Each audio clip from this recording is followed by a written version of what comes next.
Hi அஸ்ஸலாமு அலைக்கும். நம்ம நல்ல ஒரு ஸ்பேஸில் இன்றைக்கி ஒரு சகர் ரொட்டீன் தான் பார்க்கலான்னு இருக்கோம். இதில் வந்து ஒரு இன்ட்ரெஸ்டிங்கான நியூஸும் இருக்குது. ஸோ வீடியோவை ஸ்கிப் பண்ணாமல் மிஸ் பண்ணாமல் பாருங்கள்.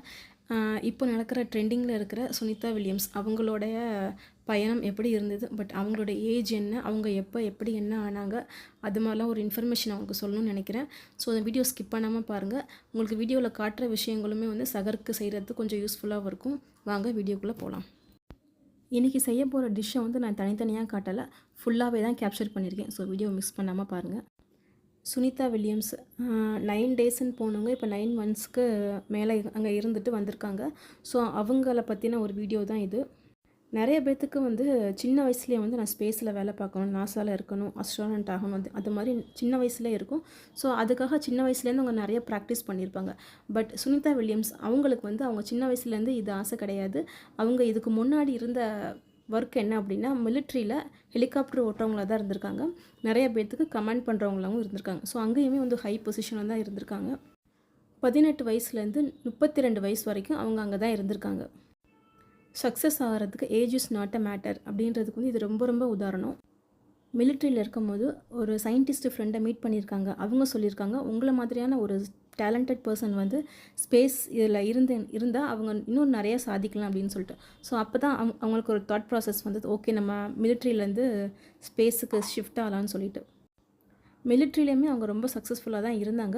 அதுவும் மீறி அவங்களுக்கு ஸ்பேஸில் இன்ட்ரெஸ்ட் வந்துருச்சு. ஸோ அப்போது அவங்க வயசு வந்து 32. அதுக்கப்புறமும் 9 வருஷம் அவங்க ஸ்பேஸில் போகிறதுக்கு ட்ரெயின் பண்ணிவிட்டு அதுக்கப்புறமா தான் அவங்க 41 வயசில் தான் அவங்க ஸ்பேஸுக்கு போயிருக்காங்க. அவங்களோட ஸ்பேஸ் ஜேர்னி வந்து ஒரு 4 டைம்ஸ்ன்னு சொல்கிறாங்க. அதே மாதிரி அவங்க கடைசியாக போன ஏஜ் கேட்டிங்க அப்படின்னா நமக்கு ரொம்பவே ஷாக்கிங்காக இருக்கும். ஏன்னா லாஸ்ட்டாக 9 டேஸ்ன்னு சொல்லிட்டு அவங்க போன ஏஜ் வந்து 58 போயிருக்காங்க. 58வது வயசில் போயிட்டு 59வது வயசில் தான் வந்திருக்காங்க. இது நமக்கு எவ்வளோ ஒரு இன்ஸ்பிரேஷனான ஸ்டோரின்றது வந்து நான் சொல்லி தெரியணும்னு அவசியமே கிடையாது. இந்த 9 மாதமும் அவங்க ஸ்பேஸில் சும்மா உட்காந்துட்டு வரல, அவங்களுக்கு நிறைய ஒர்க்கை அசைன் பண்ணியிருக்காங்க. ஒரு நாளைக்கே வந்து ஒரு 16 தடவை வந்து அவங்க சூரியன் உதிக்கிறதையும் மறையிறதையும் பார்த்துருக்கதா சொல்கிறாங்க.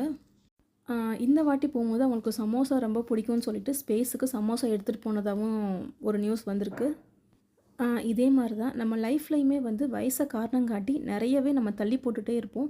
பட் நம்ம எந்த வயசுலனாலும் ஜெயிக்கணும்னு நினச்சிட்டோம் அப்படின்னா அதை கண்டிப்பாக நம்ம வந்து சக்ஸஸ்ஃபுல்லாக நம்ம எஃபோர்ட் போடணும். எஃபோர்ட் போட்டால் கண்டிப்பாக அதோட ரிசல்ட் வந்து அல்ஹம்துலில்லாஹ் நல்லாவே வரும் இன்ஷா அல்லாஹ். எஃபோர்ட்டே போடாமல் எனக்கு வயசாயிருச்சு, இதுக்கு மேலே நான் என்ன பண்ண முடியும் அப்படின்னு யாருமே நம்ம யோசிக்க வேண்டாம். ஸோ இதுக்கு மேலே பண்ணுறதுக்குமே வந்து நிறைய இருக்குது. ஏன்னா 60 வயசுலேயுமே வந்து ஒரு லேடி இப்போது அவங்க ஒரு சாதனையை பண்ணிட்டு வந்திருக்காங்க. நம்ம கண்ணு முன்னாடியே பண்ணிட்டு வந்திருக்காங்க. ஸ்பேஸில் அவங்க இன்டர்நெட் ஆக்சஸ் இருக்கிறதுனால அவங்க வீட்லேயுமே வந்து வீடியோ கால் பண்ணிக்கலாம். அதே மாதிரி அவங்க டிவி பார்த்துக்கலாம், ஏதாவது படம் பார்க்கணுன்னா படம் பார்த்துக்கலாம். ஒரு தடவை அவங்களுக்கு வந்து ஒர்க் அசைன் பண்ணுவாங்க. ஸோ அது ஃப்ரீயாக இருக்க டைம் அவங்க வந்து என்னெல்லாம் பண்ணுமோ அவங்களோட இஷ்டத்துக்கு என்ன வேணாலும் பண்ணிக்கலாம். கீழே இருந்து அவங்க இன்ஸ்ட்ரக்ஷன் கொடுத்துக்கிட்டே இருப்பாங்க. நீங்கள் இந்த டைம் வந்து ப்ரஷ் பண்ணுங்கள், இந்த டைம் வந்து நீங்கள் குளிங்க, இந்த டைம் வந்து நீங்கள் எக்ஸசைஸ் பண்ணுங்கள் அப்படின்னு சொல்லிட்டு கீழேருந்து அவங்களுக்கு இன்ஃபர்மேஷன் போய்கிட்டே இருக்கும். அதுபடி அவங்க ஃபாலோ பண்ணிகிட்டே இருப்பாங்க. கீழே இருக்கிறத விட எர்த்தில் இருக்கிறத விட மேலே போயிட்டோம் அப்படின்னா அவங்களுக்கு ஒரு சர்டைன் உயரம் வந்து கொஞ்சம் ஜாஸ்தி ஆகுமா. ஏன்னா வந்து கீழே வந்து அவங்களுக்கு நார்மலாக இருக்கும் அந்த கிராவிட்டி.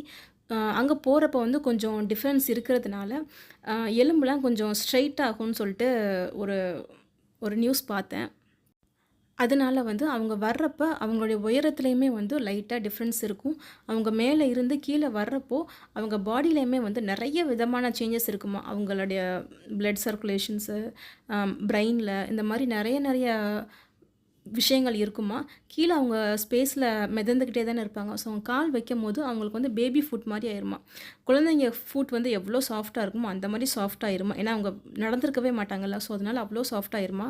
கீழே வந்து அவங்களுக்கு நிறைய ஃபிசியோ கொடுத்து ட்ரெயின் பண்ணி அதுக்கப்புறம் தான் வந்து அவங்களால வந்து சில காலங்களுக்கு அப்புறம் தான் அவங்களால நார்மலாகவே நடக்க முடியும்னு சொல்கிறாங்க.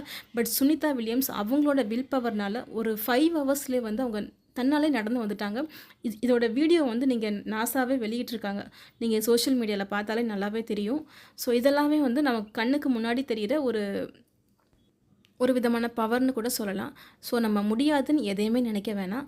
அதே மாதிரி நம்ம சேனலை இப்போ தான் ஃபர்ஸ்ட் டைம் பார்க்குறீங்க, இந்த மாதிரி உங்களுக்கு பிடிச்சிருக்கு அப்படின்னா கமெண்ட் பண்ணுங்கள். மறக்காமல் நம்ம சேனலை சப்ஸ்கிரைப் பண்ணுங்கள். இந்த மாதிரியே யூஸ்ஃபுல்லாக இருந்துச்சு அப்படின்னா நீங்களும் பார்த்துட்டு உங்கள் ஃப்ரெண்ட்ஸுக்கும் யூஸ்ஃபுல்லாக இருக்கும்னு நினச்சிங்கன்னா அவங்களுக்கும் ஷேர் பண்ணுங்கள்.